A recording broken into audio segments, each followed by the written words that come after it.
CBN Sustentabilidade, com Rosana Jatobá.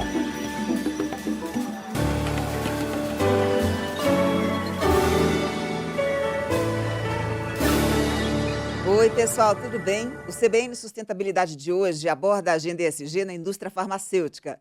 Eu converso com a Maria Del Pilar Munhoz. Ela é vice-presidente de sustentabilidade e novos negócios da Eurofarma. A Eurofarma é uma das maiores farmacêuticas do Brasil e da América Latina, reconhecida pelo seu sólido histórico e presença internacional. Pilar, que prazer te receber aqui no CBN Sustentabilidade. Tudo bem com você? Tudo ótimo, o prazer é todo meu de estar aqui com vocês. Pilar, queria começar nossa conversa já te pedindo para você dimensionar o porte da Eurofarma e a sua presença global, porque é uma empresa muito capilarizada, né? Sim, na verdade a Eurofarma é uma empresa que ela nasceu em 1972, a gente atuou exclusivamente aqui no Brasil até 2009 e a partir de então a gente começou um processo de internacionalização pela região da América Latina. Mas hoje, além dos 24 países aqui que a gente atua aqui na região, né, toda a América Latina, toda a América Central, a gente também tem uma pequena operação nos Estados Unidos e estamos também em 2 países da África, Moçambique e Angola. Então, a operação já que está com uma forte veia aí de crescimento internacional. Hoje, a área internacional responde por cerca de 25% da nossa receita, uma empresa de cerca de 11 bi e meio de reais, com 13 mil colaboradores. Então, é uma empresa que veio galgando aí muitas conquistas, muitos passos ao longo desses mais de 50 anos de história. Agora, Pilar, houve algum tipo de mudança, alteração na governança da empresa para lidar com o cenário internacional? Porque a gente sabe que a pressão internacional é muito forte, né? Com relação à governança, sobretudo, que são as diretrizes administrativas de uma determinada companhia. Sem dúvida, eu acho que assim, não só a internacionalização, como o crescimento acelerado da empresa, né? A empresa vem crescendo uma média de 17% ao ano nos últimos 15 anos, então é uma empresa que praticamente dobra de tamanho a cada 4 anos, 4, 5 anos, então a gente precisou muito fortalecer a nossa governança, preparar os nossos executivos, para todos esses desafios, não só do Brasil, mas também fora. Eu acho que fora, a principal questão é você conhecer outras culturas, especificidades de outros mercados e tentar se adaptar a eles, respeitando as dinâmicas e aproveitando as suas competências. Quando eu entrevisto CEOs, né, representantes da indústria farmacêutica, fica muito claro que existe um certo descontentamento com o cenário regulatório no Brasil, que ainda precisa ser aprimorado em alguns aspectos. Isso também diz respeito à Eurofarma? É algo, assim, um obstáculo que precisa ser superado? Olha, eu acredito que a parte técnica, não, a gente não tem nenhuma queixa com relação à Anvisa, é uma das melhores agências do mundo em termos de regulamentos mesmo, para garantir qualidade dos medicamentos e dos alimentos que vão aí para a população. O que a gente sente, e aí é de uma forma muito mais recente, é uma certa morosidade para dar vazão a todos os pedidos de registro que a gente tem no Brasil, mas eu acho que é um tema que vem sendo cada vez melhor endereçado e a gente espera que em breve a estrutura da Anvisa comporte todas essas demandas para que eles possam nos atender com mais celeridade. Mas a parte técnica, de fato, é uma agência que é referência para toda a região e é uma das principais agências regulatórias do mundo. Quais seriam, então, os maiores, os principais obstáculos, desafios que você observa aqui no mercado brasileiro para a expansão da indústria farmacêutica? Eu acho que assim o Brasil é muito fértil, né? Assim, eu não vejo tantos obstáculos. Eu acho que a gente ainda tem espaço aí para ter uma maior relação de investimento em saúde versus PIB, quando a gente olha para mercados maiores ou para países mais desenvolvidos, essa relação ela é um pouco maior, então existe espaço para esse investimento, mas ao mesmo tempo o Brasil é muito fértil, é muito feliz em algumas políticas, né? A política do SUS, uma política de tentar democratizar a saúde, de tentar dar acesso, tem alguns programas que são referência, programas como o de HIV, programas oncológicos. Então, claro que sempre há espaço para melhoria, mas tem aí uma estrada já pavimentada que eu acho que ela foi bem pavimentada e que pode crescer. Acho que a política de genéricos no Brasil também é uma política que deu muito certo, foi o primeiro país de toda a América Latina a abrir essa bandeira, né, a seguir em frente, isso lá no começo dos anos 2000. A gente tem um forte respeito à lei de patentes, que também é importante para a gente estimular a inovação no país. Então, eu acho que a direção, ela é certa, ela está certa, acho que é uma boa direção, mas sempre tem espaço aí para melhorias e para maiores investimentos para a gente garantir o atendimento às necessidades da população.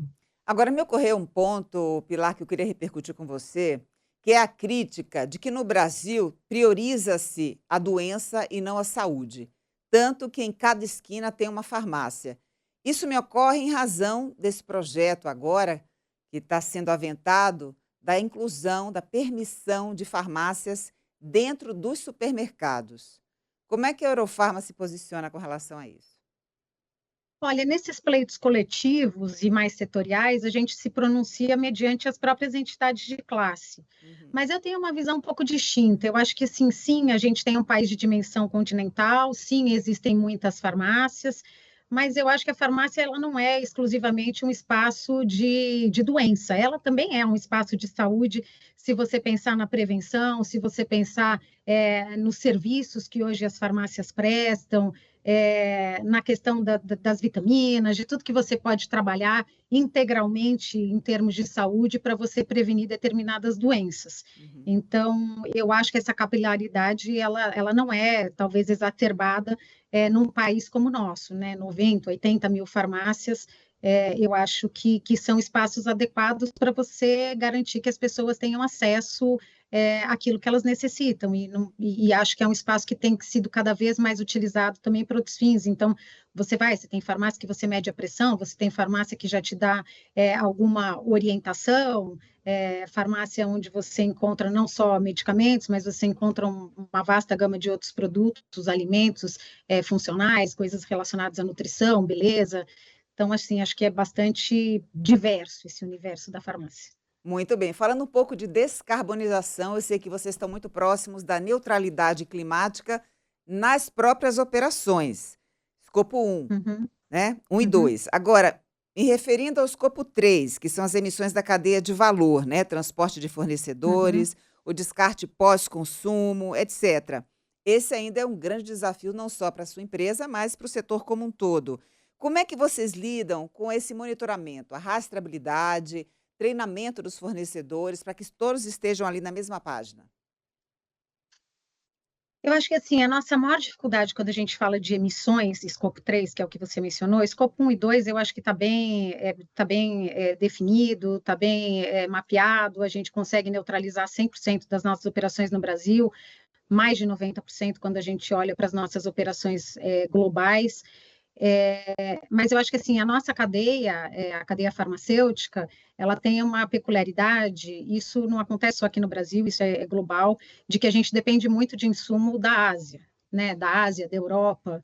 Então, trabalhar toda essa cadeia de fornecedores não é simples, a gente não tem química fina bastante relevante aqui no Brasil, que possa suprir todas essas necessidades, e não temos aqui no Brasil e não temos em vários outros países, é uma dependência do setor mesmo.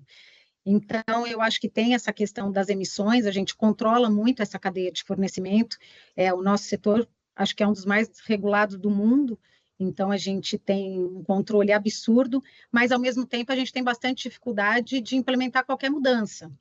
Então, mesmo que eu queira mudar um fornecedor de uma determinada matéria-prima, isso não é trivial, né? Eu tenho que refazer todos os ensaios que eu sempre fiz no desenvolvimento, então quer dizer, voltar lá para trás para poder fazer uma mudança prevendo descarbonização. Isso às vezes não se justifica do ponto de vista de risco, do ponto de vista de investimento.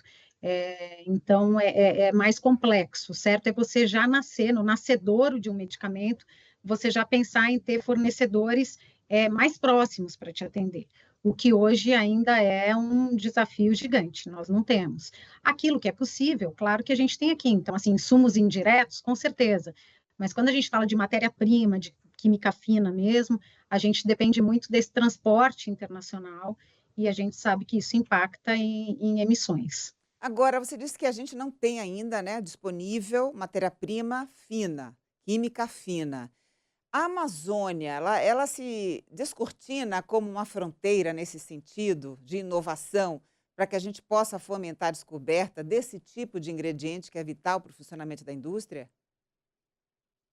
Eu acho que ela se descortina para determinados princípios ativos de origem orgânica, de origem da natureza mesmo, para produtos fitoterápicos, por exemplo, Uhum, mas esse não é o grosso da cadeia farmacêutica. uhum, O grosso da cadeia farmacêutica é o medicamento sintético, a matéria-prima sintética. uhum. E isso a gente ainda está bastante atrás desses países que eu mencionei, quando a gente fala de desenvolvimento de matéria-prima, de química fina mesmo, que está mais concentrado nessas regiões. Imagino que seja uma preocupação da indústria, né, porque se eternamente dependente da China para você obter esse tipo de insumo, é algo que fragiliza a cadeia.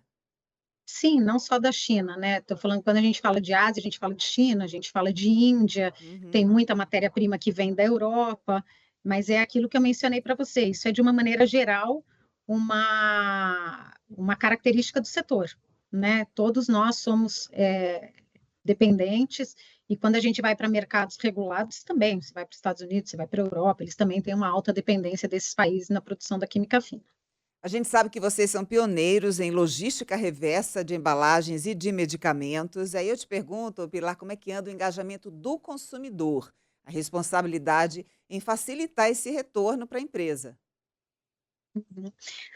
Olha, esse é um trabalho que a gente começou assim há mais de uma década, de maneira bastante pioneira. A gente que fez um trabalho lá atrás com o Grupo Pão de Açúcar, onde a gente disponibilizava alguns totens, algumas caçambas nas próprias áreas das farmácias que eles tinham na época dentro dos supermercados, para que o consumidor pudesse ir lá e dispensar os seus resíduos farmacêuticos, né? Uhum. É, e depois isso foi evoluindo e veio também a lei da logística reversa, a regulamentação. Hoje a gente faz essa coleta setorialmente, então todas as farmácias têm um ambiente lá reservado onde eles recebem esse tipo de resíduo e dão a destinação. Isso vem aumentando nos últimos anos. Então eu acredito que o consumidor tem se tornado cada vez mais consciente de levar esses resíduos. Não só sobra de medicamento, mas aquela embalagem que teve contato direto com o fármaco, que é aquilo que a gente chama de uma embalagem que teve contato com um resíduo perigoso, e, portanto, tem que ter um tratamento prévio antes de ser descartada. Adicionalmente, o que a gente fez aqui na Eurofarma? Todos os nossos produtos, ele tem no interior da sua embalagem diretrizes para orientar o consumidor de como fazer com aquele material. Então, assim, a bula você pode descartar numa estação de reciclagem, o cartucho também, e a embalagem primária, o que você faz? Para muitos dos nossos produtos, a gente inclusive já desenvolveu um processo para descontaminação em ambiente doméstico, com produtos que eles têm em casa mesmo. Então, às vezes é uma água sanitária, uma água oxigenada, manter esse blister dentro envolvido imerso nessa solução durante um determinado período. A gente fez várias pesquisas, a gente foi bastante inovador nesse aspecto, e isso já vale para muitos antibióticos que a gente tem, contraceptivos que a gente tem, então tem uma gama de produtos aí. E eu acho que isso vem aumentando, sim. A gente percebe muito mais pelos dados do Sindusfarm, que é o Sindicato das Indústrias Farmacêuticas, e que a gente paga por essa destinação de todos esses produtos que são entregues nas farmácias. E no nosso caso, como a gente promove também essa descontaminação em ambiente doméstico, a gente não tem um número exato, porque, em tese, essas embalagens, que têm um valor enorme, porque a gente está falando de plástico, de alumínio, são materiais nobres, vidro, PET, eles acabam indo, depois dessa etapa de descontaminação, para uma estação de reciclagem, e a gente perde um pouco desse dado. Mas a gente imagina que a gente está fazendo um trabalho enorme de conscientização. Quando a gente fala que está no interior das nossas embalagens, a gente está falando só aqui no Brasil de 400 milhões aí de unidades que chegam aí na casa dos brasileiros, e que a gente tenta levar essa informação para gerar essa consciência e essa mudança de hábito. Agora, como é que vocês da Eurofarma fazem o reaproveitamento ou a reciclagem desses resíduos, que em sua maioria são perigosos, né? Porque quando eles estão em contato com químicos, realmente eles vão exigir ali um descarte especial, um tipo de tratamento especial. Você diz no caso da produção, do descarte da parte produtiva, daquilo que sobra da parte produtiva. Sim, claro. Quando a gente fala assim, a gente tem vários testes, a gente tem um programa de aterro zero, né, na nossa empresa. Então, assim, a primeira coisa que a gente faz é para tudo aquilo que é possível, e aí eu estou falando assim de cerca de 90% do total dos nossos resíduos perigosos, a gente trabalha com coprocessamento, que é uma alternativa muito mais sustentável do que a incineração. Como tem um alto poder calorífico, a maior parte desses insumos, a gente consegue alimentar cimenteiras. Então, a gente aproveita esse insumo para alimentar esses fornos de cimenteiras, Uhum. gerando ali energia. A gente já fez uma série de outros testes para outras aplicações, para geração de energia mesmo, como eu te falei. A gente teve vários estudos que a gente fez, inclusive com engenheiros e técnicos do ITA, em São José dos Campos. Então, eu acredito que a gente ainda não tem uma solução perfeita, mas a ideia é que a gente caminhe para soluções que, mesmo nesse percentual menor, que esses 8, 10% que vão para a incineração, a gente possa, no futuro, zerar isso. Vocês também são líderes em genéricos e em medicamentos de acesso.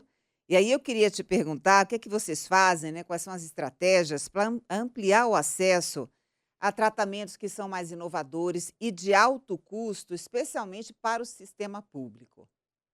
Uhum.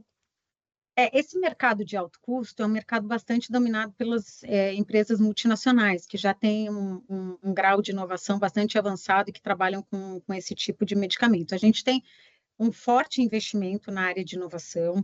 A Eurofarma é a empresa que mais investe em inovação farmacêutica no país. Só o ano passado foram mais de 800 milhões de reais investidos. Nós temos 750 pesquisadores no nosso centro de inovação aqui em Itapevi, no estado de São Paulo. Mas a gente ainda está fazendo uma jornada, sabe?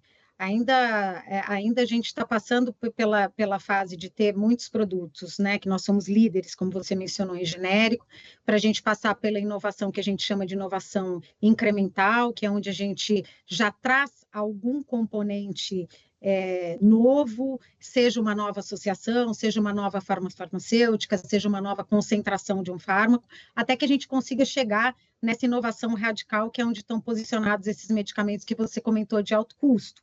Então, assim, a gente investe para chegar lá, e uma vez que a gente chegue lá, a gente espera que a gente consiga oferecer a preços que possam democratizar um pouco mais esse acesso e tirar um pouco esse peso do valor, né, no recurso total do governo. Mas hoje nós somos líderes e reconhecidos, não só em genéricos em toda a América Latina, nós somos líderes na região, nós somos líderes no varejo farmacêutico em toda a América Latina, mas nós somos líderes também em prescrição médica. Então, assim, os médicos confiam muito na gente, a gente acredita que a gente garante também o acesso através da nossa prescrição, a gente tem marcas aí muito reconhecidas no mercado, desde Benzetacil até um Pondera, até, enfim, um Astro, enfim, marcas bastante reconhecidas no mercado, e a gente acredita que são marcas que a gente chega até o consumidor com uma relação de custo-benefício muito boa.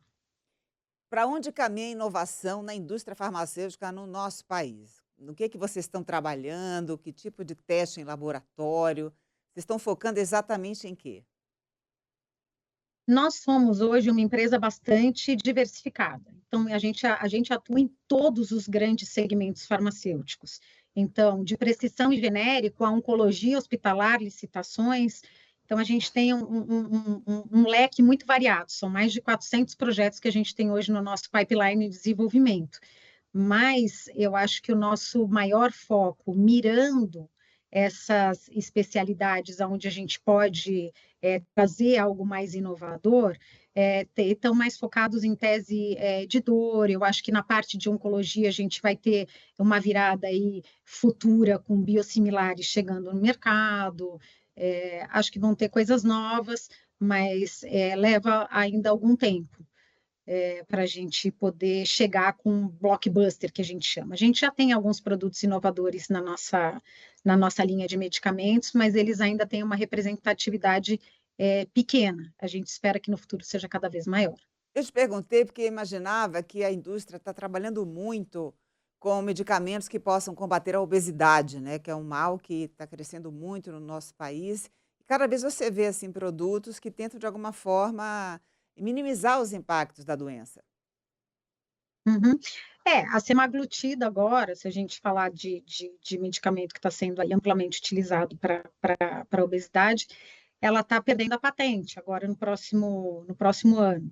Então, a gente acredita que vai ter uma entrada importante de medicamentos genéricos que podem dar mais acesso para essa população que tem interesse, que tem indicação para consumir esse tipo de produto. Uhum. Então, eu acho que essa é uma das melhores formas da gente democratizar o acesso, né? Na perda da patente, a gente poder disponibilizar produtos que tragam esse preço para um outro patamar, e com isso você aumenta a população que pode consumir.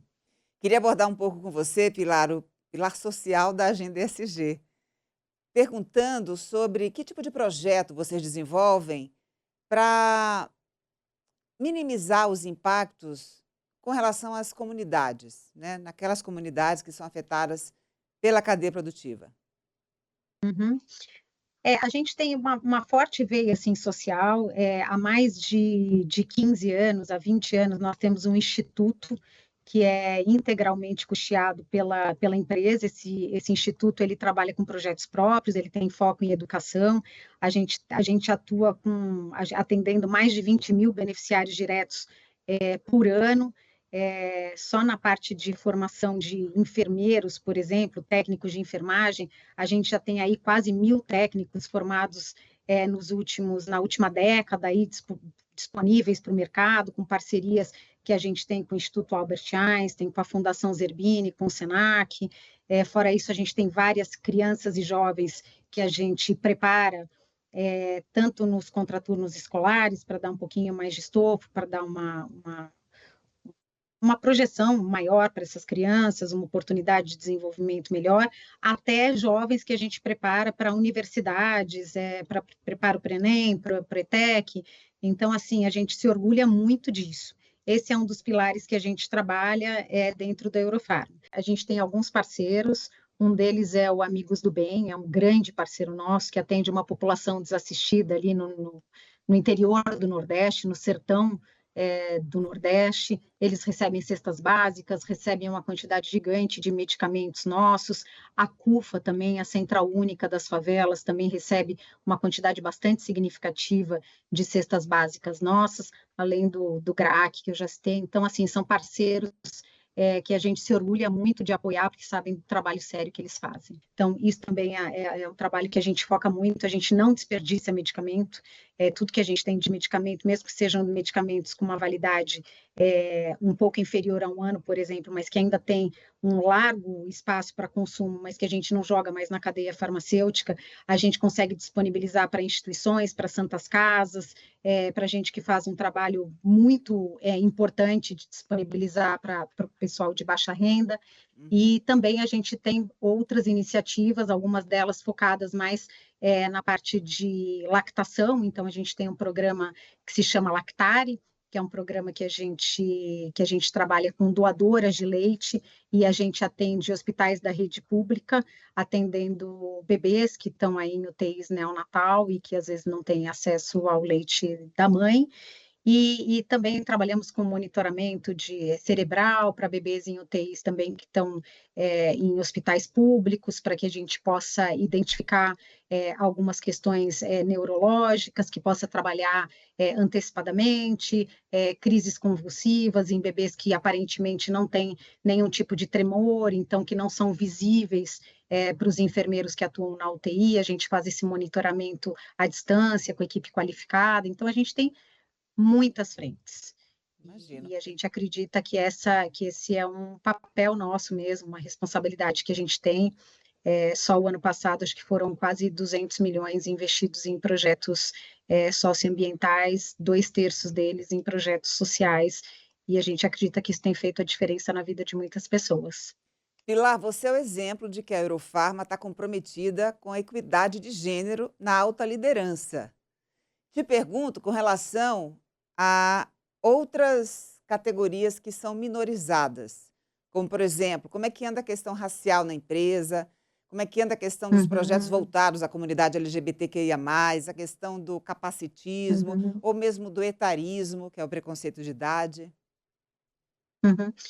Olha, na Eurofarma, assim, a gente tem hoje 50% da alta liderança é formada por mulheres. Então, como você comentou, essa questão das mulheres é uma questão bastante sólida dentro da organização e com uma equidade de gênero bastante interessante em todos os níveis, mas principalmente na alta liderança, onde a gente vê mais dificuldade de outras empresas avançarem. Uhum. Com relação aos demais grupos minorizados, a gente tem o grupo de pessoas, de PCDs, né, que a gente tem equipes de venda, por exemplo, 100% digitais, para que a gente permita que essas pessoas trabalhem à distância e com um treinamento adequado, fazendo propaganda médica, fazendo propaganda para nutricionistas.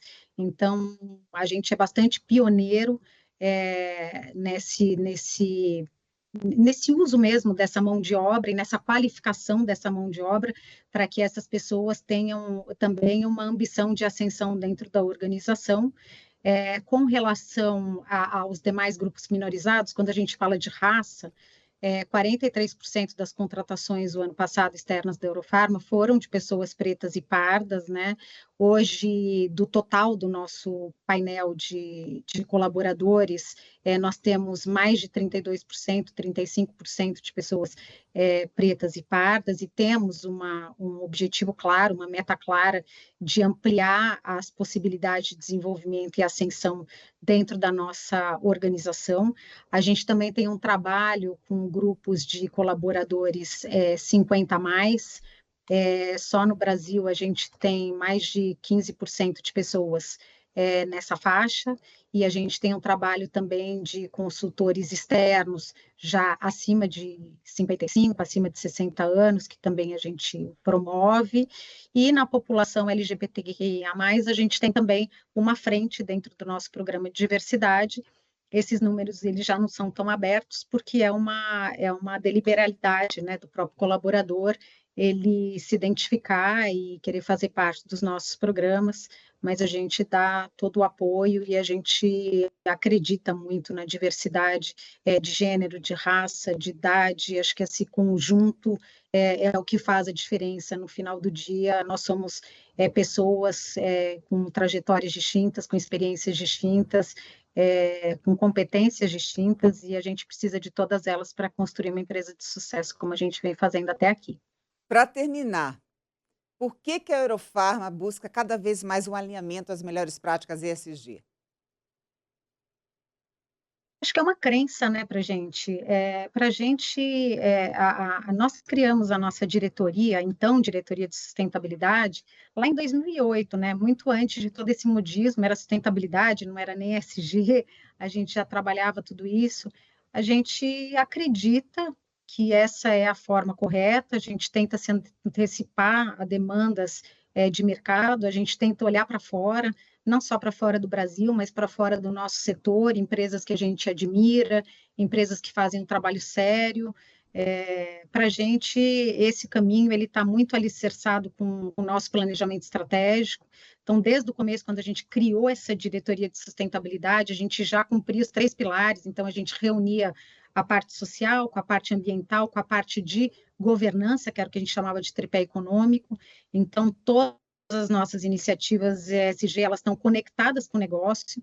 Eu cuido também da parte de planejamento estratégico, da parte de M&A, então é uma das dimensões que a gente trabalha dentro do nosso planejamento estratégico, a gente trabalha 5 dimensões, e ESG é uma delas, do lado de resultado, internacionalização, pessoas e cultura. Então, a gente acredita que esse é um caminho do qual a gente não abre mão e que todas as empresas que querem ser bem-sucedidas e querem ser perenes, elas vão precisar trilhar. Pilar, muito obrigada, viu, pela sua participação aqui no CBN Sustentabilidade, e eu já te convido para uma próxima oportunidade. Combinadíssimo, estou aqui à disposição e foi um prazer enorme estar aqui com você. É delícia de entrevista e tema super importante para a gente trazer cada vez mais aí para a sociedade. Prazer foi o nosso. Eu conversei com a Maria Del Pilar Munhoz. Ela é vice-presidente de sustentabilidade e novos negócios da Eurofarma. Além de ter acesso a conteúdo pelo YouTube, você também encontra essa entrevista no site, no aplicativo da CBN ou na sua plataforma preferida. Colaboraram comigo aqui no CBN Sustentabilidade, minha linda produtora Ana Luísa Bessa, nos trabalhos técnicos, meu lindo Juliano Fonseca e na edição, o Renato Barcelos. Um beijo para você. Até semana que vem. CBN Sustentabilidade, com Rosana Jatobá.